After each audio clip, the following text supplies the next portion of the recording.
This is Sister Zombie, a memoir by Anna Appleby.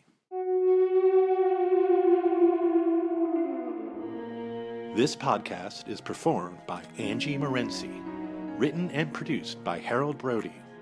For all information about music and sounds, including links to composers and tracks, go to sisterzombiessounds.info.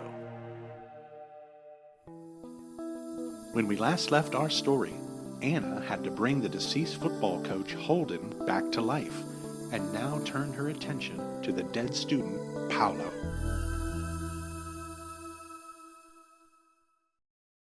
Chapter 28. Ethics. I knew the Paolo situation was more delicate than Coach Holden's, mostly because Paolo was a teenager living with his family, whereas Coach was just another middle-aged loner loser indebted to no one.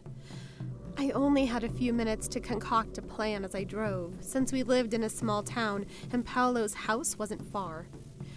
I parked sufficient distance away and instructed Chloe to follow me with the body quietly to Paolo's backyard. My ruse was simple. We would dump Paolo on the ground outside near his house. Then, once resurrected, Chloe and I would dash off much like we did with the coach, and Paolo would awaken naked, alone, and confused. But just another perverted middle American teenage boy wandering around his neighborhood in the middle of the night, nude. Christ, I almost thought about calling the cops on him. I could pretend to be some disturbed insomniac neighbor, screaming over the phone. "He was masturbating out my window, officer." I must tell you, it was very tempting, and I almost laughed out loud at the thought. But I dared not compound one crime with another. It was just too risky.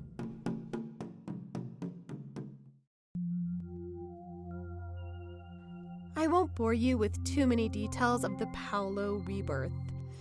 It all went like clockwork, and the ritual was becoming rote to me, but not in a bad way. Even after only 4 revitalizations, I considered myself something of a specialist, and I imagined that no matter how many times I would repeat the process, I would never tire of it, even if it was tinged with the most palpable fear, for the dark arts are never dark if not unknown. And I could feel the surge of electric dread unnerve me whenever I uttered the final zombie.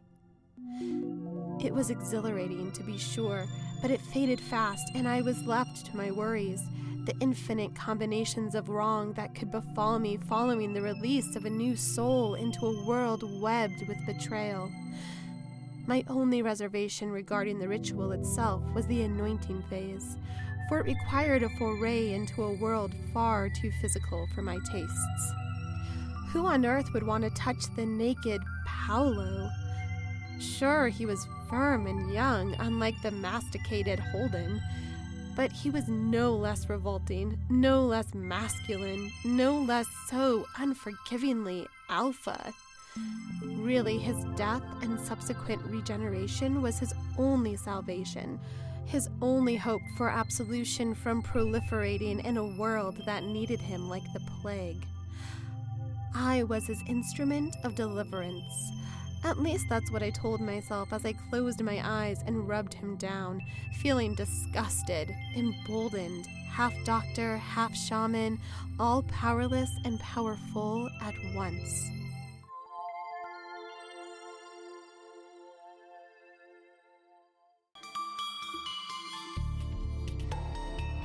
With the weighty words spoken, and Chloe and I fleeing with frantic rustling fading behind us, I could console myself briefly again in the deed accomplished and return home. I deemed to put Coach and Paolo from my mind forever and concentrate on the object of my devotion, my new self, my new other, my new Chloe. What a wonder and mystery she was to me now. Once home, I led Chloe directly upstairs into her bedroom. We still had a couple hours to catch some much-needed sleep before we had to get ready for the upcoming school day. I didn't want to engage Chloe too much after all the tumultuous events of that night. Far too much had gone on for perhaps either of us to process, but I had to say a few carefully chosen words. I wanted Chloe to know how I felt. I owed her that much.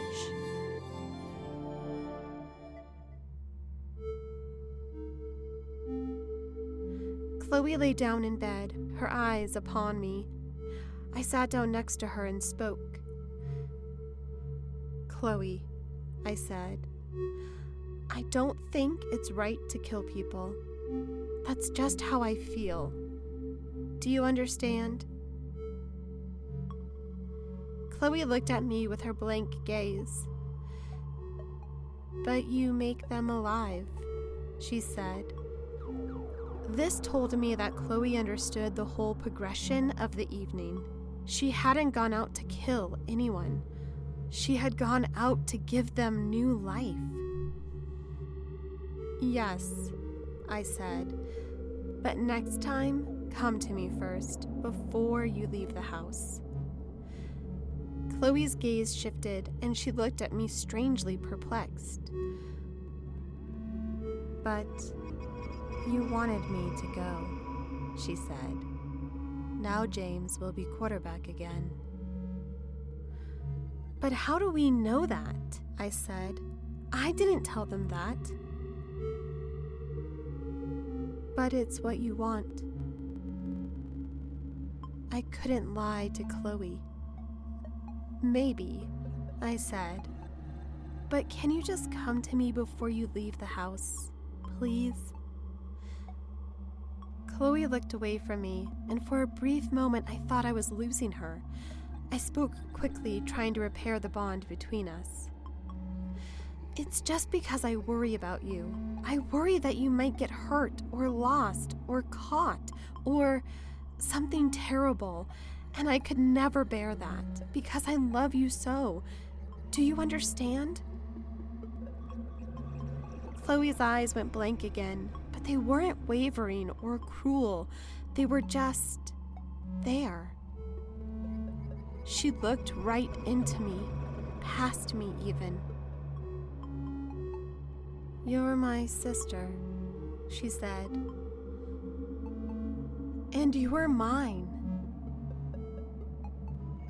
Just tell me to be right." I wasn't sure how to take this. Chloe wanted guidance from me, but why? Would she waver and do bad things if I didn't tell her to be right? Or was it less ominous than that?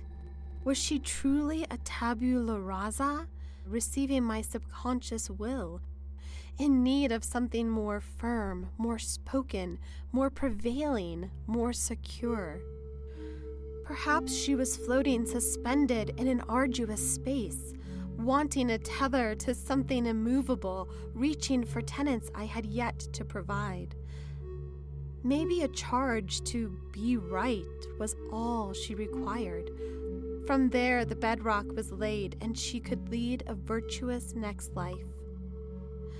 I had to seize quickly this opportunity she had so graciously laid before me. "Okay, Chloe. Be right." Chloe smiled at me, and I smiled back. "I'm telling you to be right," I repeated. I thought it was okay to do that, what with both of us smiling like we were. Then Chloe beamed at me even more. With each passing second, my heart flooded with a rare joy. "Anna," Chloe said to me, her voice sweet through her smile, "can you hold me?" I had to choke back tears of delight. "Of course, my love." Chloe sat up in bed, and we put our arms around each other and embraced, except that Chloe still didn't seem aware of her newfound physical prowess, so she gripped me like a vice and clamped herself shut. Air emptied instantly from my lungs as I coughed for breath. "Chloe!" I managed to yelp. "You're hurting me!" In less than a second, Chloe released me, and blood once again filled my chest cavities. Chloe looked genuinely shocked, so I appeased her. "It's okay," I said, still gasping a little. "It's okay. You just don't know your own strength yet. But you'll learn." Chloe still appeared full of guilt and self-loathing. "But I hurt you. I can never hurt you," she said. "No, you didn't hurt me. See? I'm fine. Just don't squeeze so tight. Here." I took her arms and wrapped them around me. "Now just pat me gently, like I'm fragile, made of glass. See?"